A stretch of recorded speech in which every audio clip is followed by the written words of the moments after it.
9 अगस्त 2024 करीब सुबह के 8 बजे आरजी मेडिकल कॉलेज जो कि कोलकाता में है, वहाँ के एक स्टाफ ने तीसरी मंजिल पर स्थित जो सेमिनार हॉल होता है वहाँ की तरफ बढ़ा और जैसे ही उसने गेट खोला, वहाँ क्या देखता है कि अर्धनग्न एक लेडी डॉक्टर वहाँ पर पड़ी हुई है और देखते ही उस स्टाफ नर्स की चीख निकल गई और वो दौड़ते हुए बाहर आया। और जैसे ही वो बाहर आया, सारे हॉस्पिटल में हंगामा मच गया, हाहाकार हो गई कि आखिर ऐसा हुआ क्या।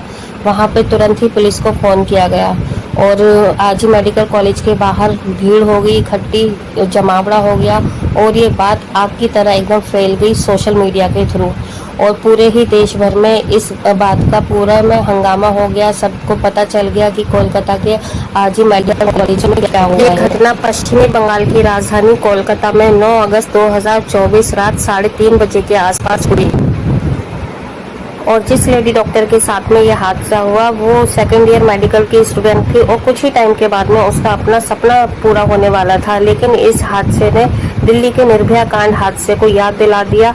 बिल्कुल वही बर्बरता और वही दुष्कर्म, वही हत्या हुई वैसे ही हुई जैसे कि निर्भया के साथ में हुई थी। तो निर्भया कांड को आज तक कोई भी नहीं भूल पाया है, सबको याद है कि उसके साथ में क्या हुआ और बिल्कुल वैसा ही आज कोलकाता की बेटी के साथ में।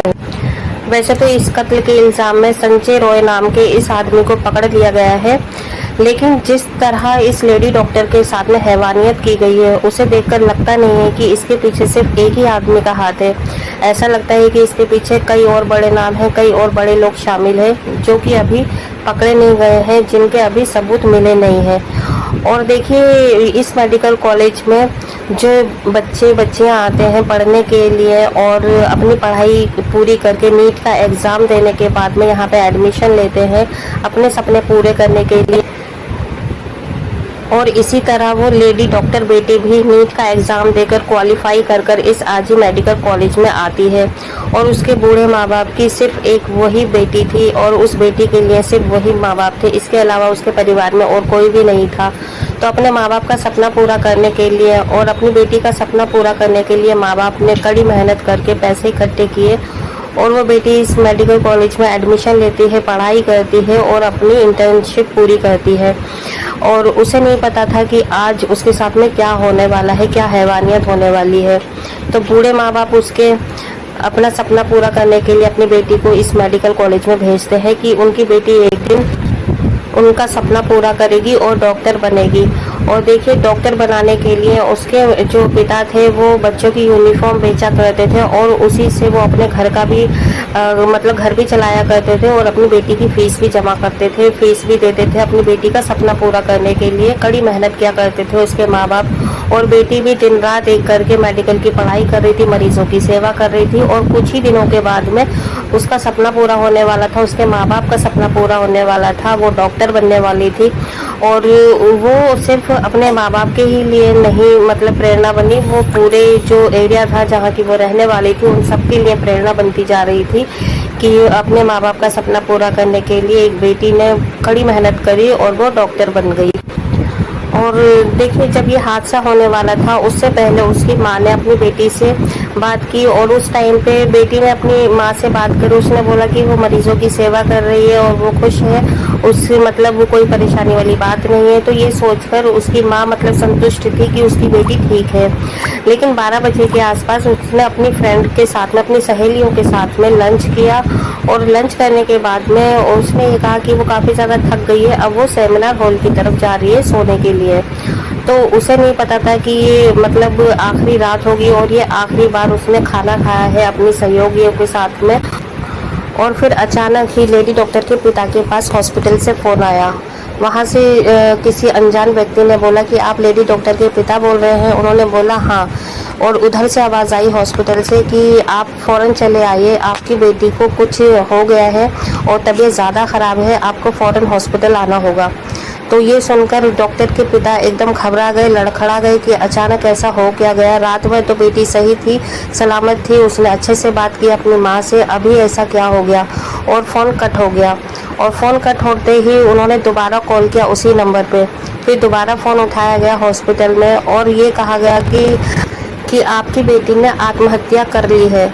बस ये सुनकर एक पिता जोर जोर से चीखने लगा, रोने लगा। उसके पैरों तले जमीन निकल गई और माँ का रो रो कर बुरा हाल हो गया कि ऐसा आखिर हुआ क्या, उनकी बेटी ऐसा नहीं कर सकती। और वो तुरंत हॉस्पिटल आ गए और हॉस्पिटल के आगे देखा तो सारे हॉस्पिटल में जमावड़ा लगा हुआ था, भीड़ लगी हुई थी, हंगामा हो चुका था। और वहाँ आके देखते हैं कि उनकी बेटी मृत खून से लथपथ और जख्मों से भरी हुई उन्हें वापस मिली। वहाँ वो देखते हैं कि उनकी बेटी की आंखों में से खून बह रहा था, आंखें फूटी हुई थी और उंगली, गर्दन की हड्डी और पैर दोनों सब टूटे हुए थे। सभी जगहों से खून बह रहा था, यहाँ तक कि निजी अंग से भी खून बह रहा था। और ये सब देखकर पता चल रहा था कि ये साधारण मौत नहीं है, ये हादसा नहीं है, ये कोई सुसाइड नहीं है, आत्महत्या नहीं है, इसे कत्ल किया गया है और इतनी बेरहमी से मारा गया है कि ये देखकर सभी की आंखें नम हो गई थी। और सभी के मतलब मन में ये था कि जो भी दोषी है उसे सजा मिलनी चाहिए।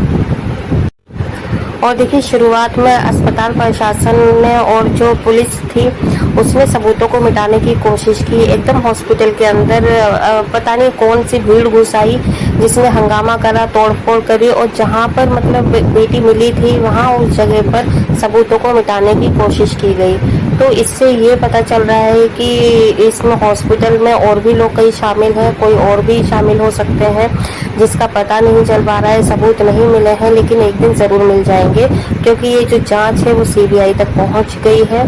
और जो हॉस्पिटल के और जो सेमिनार हॉल के बाहर ये सीसीटीवी कैमरा था वहाँ पर संजय रॉय का मतलब सबूत मिले, जिससे कि पक्का पता चल गया कि संजय रॉय इस हादसे में शामिल है, क्योंकि वहाँ पर इसके ईयरफोन की लीड मिली, जो ब्लूटूथ मिला जो कि संजय रॉय के फ़ोन से कनेक्ट हुआ। तो इस वजह से और भी कई सबूत मिले संजय रॉय के खिलाफ, तो पुलिस ने उसे गिरफ्तार कर लिया है और कड़ी पूछताछ की जा रही है। और जब पुलिस ने संजय रॉय का फ़ोन चेक करा तो उसमें उसके फ़ोन में अश्लील मूवीज़ मिली और ये पता चला कि उसने पहले से ही 4 शादियां कर रखी थी, जिसमें जो 3 शादियां थी वो उसके मिसबिहेव और उसकी मतलब गंदी गंदी हरकतों की वजह से वो टूटी थी। और जो एक उसकी वाइफ की मौत हुई थी वो किसी बीमारी की वजह से हुई थी। तो ये भी कहा जा रहा है कि जो संजय रॉय है वो मतलब अश्लील मूवियाँ देखा करता था और गंदी गंदी मतलब फ़ोटोज़ रखता था अपने फ़ोन में, और हॉस्पिटल में भी वो लड़कियों के साथ गंदी नज़र से देखता था, लड़कियों को गंदी नज़र से देखता था और उनके साथ में कुछ छेड़छाड़ी भी किया करता था। लेकिन किसी ने भी उसके खिलाफ कोई केस दर्ज नहीं कराया क्योंकि वो अपने आप को पुलिस वाला बताया करता था।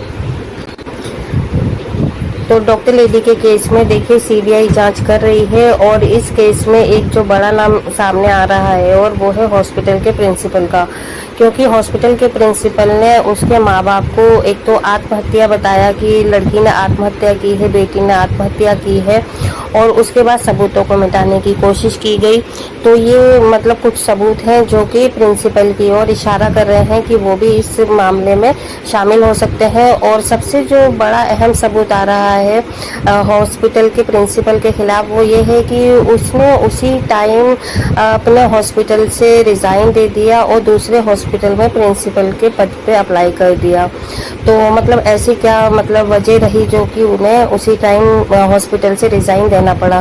तो ये कुछ सबूत है हॉस्पिटल के प्रिंसिपल के खिलाफ भी जो कि सीबीआई जांच कर रही है, इसके लिए भी कि आखिर और कौन इसमें शामिल हो सकता है। तो देखिए फ्रेंड्स, इस हादसे ने कोलकाता से लेकर पूरे देश में सभी को मतलब हिला के रख दिया है, दहला के रख दिया है कि जितनी दर्दनाक उस बेटी की हत्या की गई है।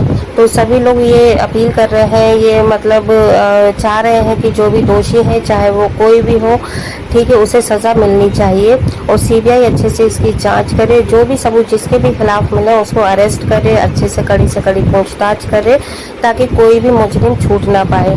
क्योंकि जो माँ बाप के साथ में बीत रही है, जो माँ बाप के दिल पर गुजर रही है, वही हर देशवासी के साथ में अभी गुजर रही है, क्योंकि हर देशवासी ने उस बेटी को अपनी बेटी मान लिया है, सभी ने उसको बहन मान लिया है। तो सभी बस ये चाह रहे हैं कि उसके खिलाफ जो भी है, जिसने भी ये साजिश रची है, उसको सज़ा मिले। तो देखते हैं कि अभी आगे क्या होता है और जो भी अपडेट रहेगी वो मैं आपको ज़रूर दूंगी। तो फ्रेंड्स, अगर आपको आज का ये वीडियो पसंद आया है, आपको ये अपडेट पसंद आया है तो वीडियो को लाइक ज़रूर करें और चैनल को आप सब्सक्राइब ज़रूर करिएगा ताकि आने वाली सारी अपडेट आपको ज़रूर मिले। तो मिलेंगे आपको नेक्स्ट वीडियो में, तब तक के लिए अपना ख्याल रखिएगा। बाय, अल्लाह हाफिज़।